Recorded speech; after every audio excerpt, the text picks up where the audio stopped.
जय हिंद। आप देख रहे हैं प्रचंड भारत न्यूज।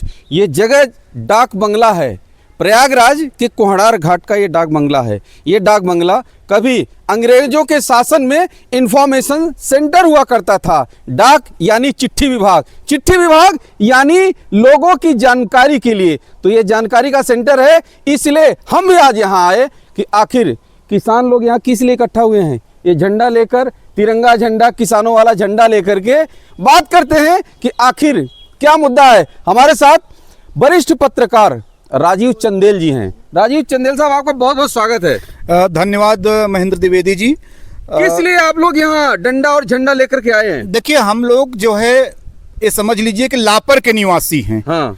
और लापर कहा जाता है जो सूखा क्षेत्र है। हाँ। जो पहाड़ है। तो ये पूरे पहाड़ में पानी जो है का संकट है।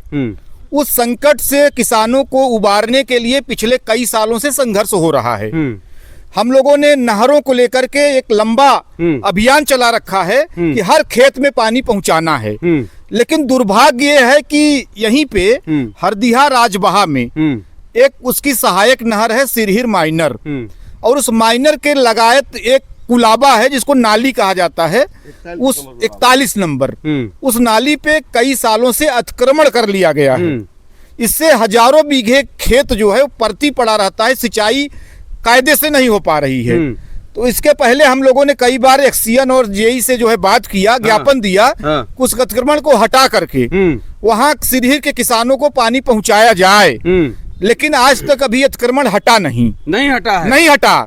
नहीं हटा वो अतिक्रमण। बताइए, आप बोल रहे हैं कि हजारों बीघे खेती पड़ती रहती है बिना पानी के, और मोदी जी कहते हैं ये किसानों की सरकार है। नहीं, बिल्कुल नहीं। किसानों का पानी अभी तक बाधित है। हाँ। इस लापर में अभी भी हर खेत में पानी नहीं पहुंच पा रहा है। हाँ। बहुत सुधार की जरूरत है, बहुत परिश्रम की जरूरत है। हाँ। और नहर विभाग को बहुत चैतन्य रहने की जरूरत है। हाँ। जिस माइनर और कुलाबे के लिए हम लोग बैठे हैं, हाँ, वो एक बड़ी समस्या बन गई है इस क्षेत्र के लिए। मोदी जी जब कह रहे किसानों की सरकार है तो क्यों नहीं हो रहा है, बताइए काम। ये अब ये बड़ा काम है क्या? ये मोदी सरकार बताए, अधिकारी बताएं। हाँ। यहाँ पे अधिकारी आके जवाब दें। हाँ। कि भाई मोदी सरकार कह रही है कि हम हर किसान के लिए काम कर रहे हैं। हाँ। तो कौन से किसान हैं जो यहाँ बैठे हैं?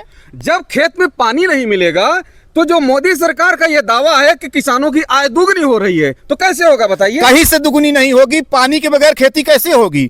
जब हमारे हर खेत में पानी समय से पहुंचेगा, हाँ, तभी तो हमारी फसल अच्छी होगी और आय दुगनी होगी जी। हमारे खाद का संकट है, हमें पानी का संकट है हमारे पास। हाँ। तो हम तो लड़ेंगे, हम संघर्ष करेंगे। हाँ। हम पानी के लिए बैठे हैं यहाँ पर। हाँ। सिरहिर के किसान आप देख सकते हैं, यहाँ सिरहिर किसान बैठे हुए हैं पूरा। हाँ। आखिर कोई मजबूरी होगी, कोई परेशानी होगी, कोई पीड़ा होगी, तभी तो यहाँ बैठे हैं जो है। हाँ। अगर इनको शौक तो नहीं लगा है यहाँ बैठने का। मांग करते हैं आप सरकार से? सरकार से मांग करते हैं कि जो ये सिरहिर माइनर है हमारा, हाँ, इसमें जो कुलाबा नंबर 41 है, इसके अतिक्रमण को तत्काल हटाया जाए और सिरहिर तक पानी पहुँचाया जाए। बाकी जो नहरें हमारी बंद है, जलना राजबहा हमारा बंद है। हाँ। आप कोहड़ार क्षेत्र में जाएंगे तो 6.5 किलोमीटर हमारा जलना राजबहा बंद है, जो एनटीपीसी एरिया होते हुए साहेबपुरी सोटा तक जाता है, वहाँ पानी नहीं पहुँच पा रहा है। हाँ। कई सालों से किसान परेशान हैं। हाँ। तो कई ऐसी नहरें हैं जो टेल तक पानी नहीं पहुँचा पा रही हैं। हाँ। हमारा जो है इधर आपके महुली ढकरा में पानी नहीं पहुँच पा रहा है, इसलिए हम लोग लड़ रहे हैं। चंदेल साहब, ये बताइए कि ये किसान जो है,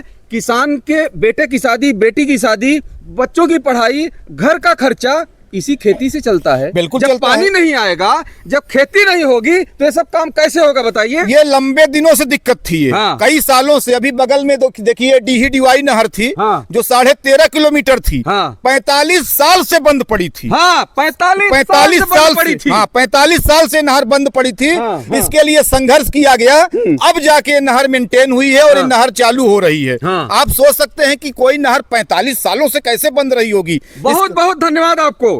इसका मतलब है कि जिसने भी इस नहर में ये पानी चलाने का काम किया है, उन सबको बहुत बहुत धन्यवाद जी। बताइए, आप बताइए। बिल्कुल। तो आप सोच सकते हैं कि 45 सालों से जो नहर बंद पड़ी हो, हाँ, वहाँ के किसान बेचारे, खेती बंजर हो गई थी, पहाड़ सूख रहे थे यहाँ पे।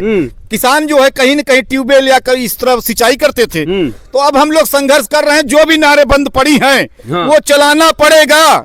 सरकार को चाहे अधिकारी चलाएं, चाहे खुद मंत्री आके चलवाएं, हाँ, लेकिन चलाना पड़ेगा। ये बताइए, चाहे पक्ष हो चाहे विपक्ष हो, सारे नेता ताली ठोकते हैं और सीना ठोकते हैं कि ये सरकार किसानों की है, जवानों की है, तो जवान तो नहीं, यहाँ किसान हैं। कितने पक्ष और विपक्ष किसानों के साथ हैं? जो सरकार सीना ठोकने वाले लोग हैं, जो नेता, हाँ। वो बताएं कि डीही-डीवाई 45 साल से क्यों बंद पड़ी थी। हाँ, डीही-डीवाई नहर जो 13.5 किलोमीटर लंबी थी, हाँ। वो 45 साल क्यों बंद पड़ी थी। हाँ। जो ठोक रहे हैं कि मैं किसानों के लिए काम किया हूँ, हाँ। वो बताएं आकर के कि 45 साल क्यों बंद पड़ी थी। यहाँ बहुत सारे यहाँ विधायक आए, सांसद आए, मंत्री आए, सबसे किसानों ने गुहार लगाई है, निवेदन किया, लेकिन फिर भी नहीं चली। उसके बाद संघर्ष शुरू हुआ। हाँ। किसान यूनियन ने संघर्ष किया, ज्ञापन सौंपा। इसी डाक बंगले पे जो चबूतरा दिख रहा है, यहीं पर हम लोगों ने एक्सीएन को बुलाकर घेराव किया, ज्ञापन सौंपा। उसके बाद इस पे काम चालू हुआ। तो कब तक चलेगा ये अनशन आप लोगों का? ये अनशन तब तक चलेगा जब तक ये अतिक्रमण नहीं हट जाता है। अतिक्रमण नहीं हट जाता है? बिल्कुल। किससे मांग करते हैं? कौन खुलवा सकता है? अब एक्सीएन आए खोलें, चाहे एसडीएम साहब आए और चाहे तहसीलदार नायब आए, राजस्व के लोग आए। एसडीएम साहब कुराव, हाँ, इस समय जो प्रभारी मेजा हैं। अच्छा जी, इस समय वो कुराव के भी एसडीएम है, मेजा के भी प्रभारी हैं इस समय। वो आए, अभी हम लोग बात करेंगे उनसे। जी चाचा, क्या नाम है आपका? रामछेवर कुशवाहा। क्या मांग है आपकी सरकार से? हमारा सरकार से यही मांग है कि हमारा 41 नंबर गुलाबा जो जाम किया गया है, उसको खुलवाया जाए। जो कि 1000 बीघे जमीन इससे सिंचाई होता था। जब से यह नहर बनी थी, उसी समय से यह नाली बनी थी, उसी समय से इससे सिंचाई होता था। अच्छा। 5 साल से यह बंद कर दिए गए। अशोक केसरवानी, समर बहादुर पटेल, दो मिलकर के एकदम बिल्कुल बंद कर उसमें छत डाल दिए। छत डाल करके उसमें लेटरिंग बना दिए। सारी व्यवस्था यहाँ मौके पर जेई साहब ने जा करके सब देखे थे। 2 बार मौका मांगे। कितने दिन से है ये समस्या? ये समस्या तो 5 साल से चल रही है। ये समस्या 5 साल से चल रही है। हाँ। हमारे देश के नेताओं की ये फितरत है कि अभी कोई जातिवाद वाला मुद्दा आ जाता है तो सब लाठी डंडा लेकर के आ जाते हैं देश के कोने कोने से। अब अगर किसानों की समस्या है तो यहाँ कोई नेता नहीं आएगा। कोई नेताजी आए क्या? नहीं, कोई नेता नहीं है। क्यों नहीं आ रहे हैं? अब आते हैं तो कब नेता लोग बात यहाँ करते हैं। हाँ। तो अधिकारी आते हैं तो इन लोग पैसा दे करके फिर देते हैं। समर बहादुर, अशोक, ये दोनों बड़ा पैसे वाले आदमी हैं। अच्छा। हाँ, काफी पैसे वाले हैं। 25-50 हजार रुपया दे करके जेई और एक्सीएन के हाथ से फिर देते हैं। अच्छा। जब वो आते हैं चदर उतरवा देते हैं, उन लोगों ने फिर चदर छत चढ़ा देते हैं। अच्छा। हाँ, अभी उन लोगों ने आए थे, यहाँ चदर उतरवाए थे।